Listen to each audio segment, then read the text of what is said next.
నమో శ్రీనివాసాయ నమః. నమో వెంకటేశాయ నమః. అందరికీ నమస్కారం అండి. ప్రతిరోజు రాశి ఫలితాలు తెలుసుకోవడానికి ఇంకా మన ఛానల్ సబ్స్క్రైబ్ చేసుకోకపోతే ప్లీజ్ సబ్స్క్రైబ్ చేసుకోండి. లైక్ చేసి మీ పూర్తి సపోర్ట్ మన శ్రీనివాస ఛానల్ కి ఇవ్వండి. ఈ వారం రాశి ఫలితాలలో గోచార్య రీత్యా వృషభ రాశి వారు ఎటువంటి శుభాశుభ ఫలితాలను పొందుతారో తెలుసుకోవడానికి ఈ మన వీడియోని ఎక్కడా స్కిప్ చేయకుండా చివరి వరకు చూడండి.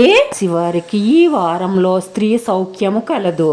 రాశివారు సక్రమ సంబంధాలను పెంపొందించుకోండి. అక్రమ సంబంధాల జోలికి వెళితే మాత్రం చేతులారా అనవసరమైన గొడవల్లో సిక్కుకుపోతారు. జాగ్రత్త. స్త్రీ పురుష వ్యామోహాలలో పడకండి. లేనిపోని సమస్యలు తెచ్చిపెట్టుకున్నట్లవుతుంది. రాశివారు అనవసరమైన వాటిపై దృష్టి చాలించి మీ పనిపై దృష్టి పెట్టడం వల్ల మంచి ఫలితాలను లాభాలను అందుకోవడమే కాకుండా ఆర్థికంగా స్థిరపడతారు. సంఘంలో పేరు ప్రతిష్టలు పెరుగుతాయి. విద్యార్థులకు మంచి ఫలితాలు వస్తాయి. నూతన అవకాశాలు వస్తాయి. వృత్తి ఉద్యోగ వ్యాపారాలలో అభివృద్ధిని సాధిస్తారు.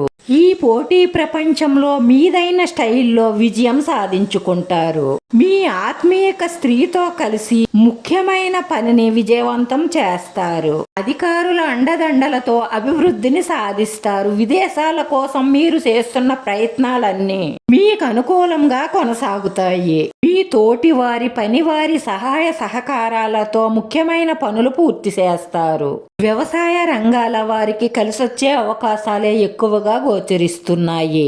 ఈ రాశి వారికి ఈ వారంలో బుధవారం, గురువారం, శుక్రవారం, శనివారం అనుకూలంగా ఉంటాయి.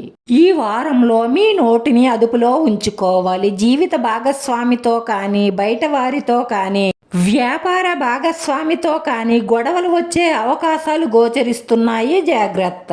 వృత్తి ఉద్యోగ వ్యాపారాలలో పని ఒత్తిడి పెరుగుతుంది. నష్టంతో కూడిన ప్రయాణం చేయవలసి వస్తుంది. రియల్ ఎస్టేట్ వ్యాపారస్తులకు నష్టాలు వచ్చే అవకాశాలు ఉన్నాయి. జాగ్రత్త. భూవాహన సమస్యలు ప్రమాదాలు కూడా గోచరిస్తాయి. జాగ్రత్తగా ఉండండి.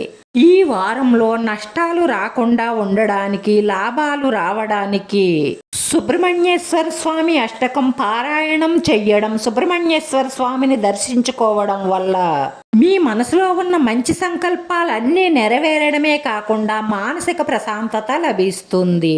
ఈ రాశి వారి అదృష్ట సంఖ్య 6. ఈ రాశి వారికి కలిసొచ్చే రంగు తెలుపు రంగు. మన శ్రీనివాస ఛానల్ని ఆదరించండి. అందరికీ ధన్యవాదాలండి. నమో వెంకటేశాయ నమః.